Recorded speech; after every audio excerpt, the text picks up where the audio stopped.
Салам, урматтуу достор, жактырыңыздар. Көрүп атканыңыздар Медиар Авто Кытай. Кытайдан Кыргызстанга ар түрдүү спецтехника жана дыйканчылык техника, дыйканчылык товарларын жана автоунааларды оптом жана үчтүк боюнча алып чыгып беребиз.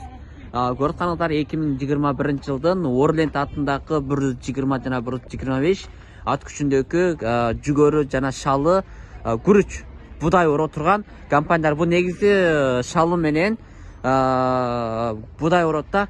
Кимге ушундай компаниялар керек болсо байлансаңыздар болот. 2021 жылдыкы Кыргызстанга түшүшү $10.000 достор.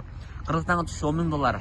2021 жылдык эгер кимге керек болсо байлансаңыздар, мынабу алдындагы оргондун узуну 2 метрден 2 метр 20 аралыгына чыгат. 2 метр 20, 2 сантка, 2 30 сантка чыгат. Арткы кампасы болсо бирде 7, бирде 8 куб ошол аралыкта чыгат.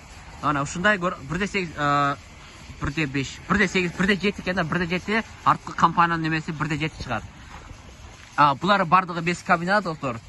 Орлендтикке.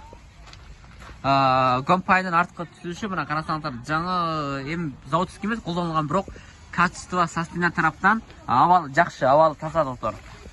Көрсөңүздардай.